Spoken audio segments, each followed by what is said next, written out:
We're in the time of the year where watering and irrigation is critical. It starts to get warmer, and watering is going to be a key component to keeping everything looking good. We want to give you a few tips how to maximize your own watering in your own garden.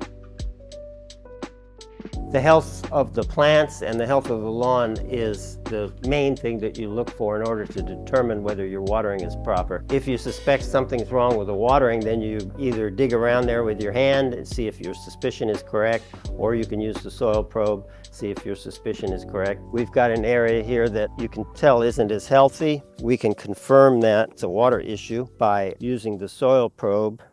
Now I go to the dry spot, and I'm anticipating that I probably will have a difficulty even getting it in that far, and that is correct. It's kind of hard.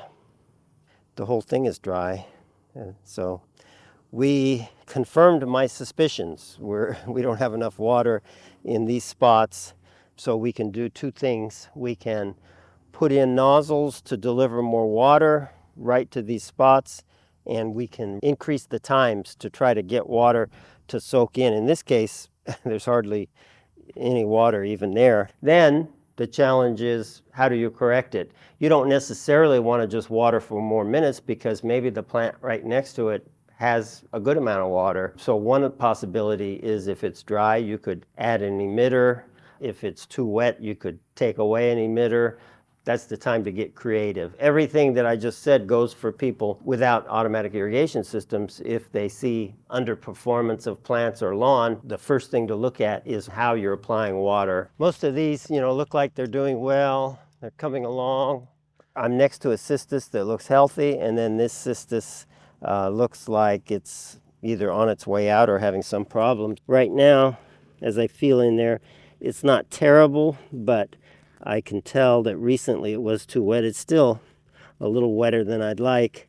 So for one reason or another, we're surrounded by healthy plants, so we can't just turn the time down. We have to figure out a way to deliver less water to this plant. So maybe plug an emitter or two emitters.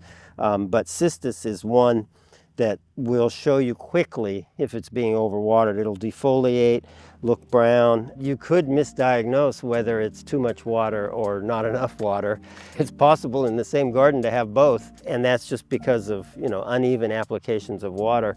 So in this garden we used a lot of water efficient plants, but in the first year you can't assume that they're water efficient as soon as we plant them, because they need to root. And so in this first year we're going to water more frequently and for less minutes than we will in the second, third, or fourth year of the garden, because we want to keep the top part of the soil moist. As they root, then we want to encourage deep rooting, so we'll water for longer and less frequently. I think all these shrubs in this garden are being watered twice a week.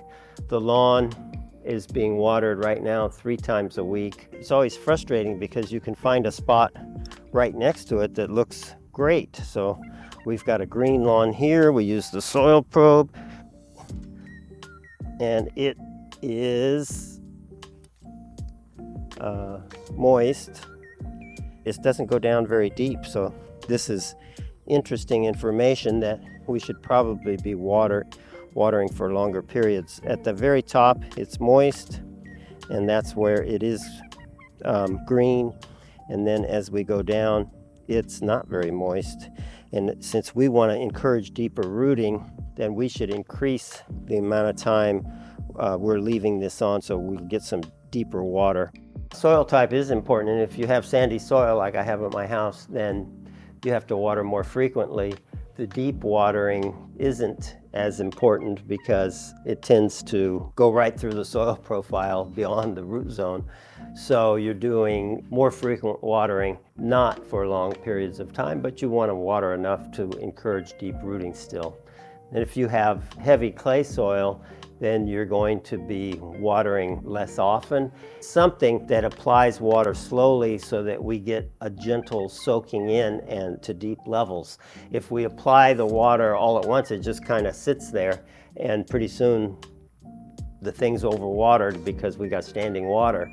So containers dry out very quickly in climates like ours. The smaller containers absolutely need water every day in the summer, like 1 gallon and even 5 gallon.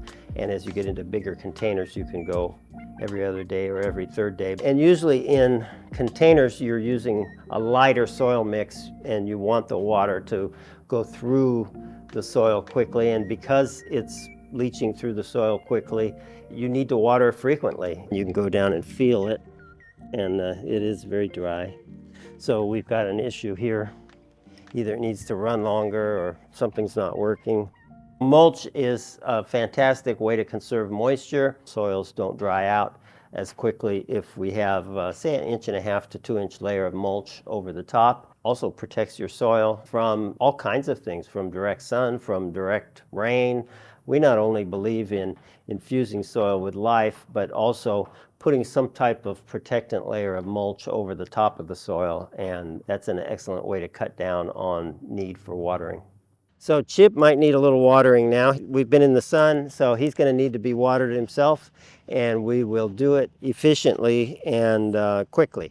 Hopefully these watering tips have been helpful. Sometimes I feel like I'm being vague and overly general, but it's hard to come up with world-changing watering tips. A lot of it's just getting out there and applying your good brain to it and trying to figure out how to maximize the health of the plant with good watering practices and good soil. But if you have specific questions that you think I can shed some light on, feel free to ask us. You know, it seems like if you're watering a certain way, they should all be too wet or all be perfect or all be too dry, but there's quite a range of moisture levels in these plants.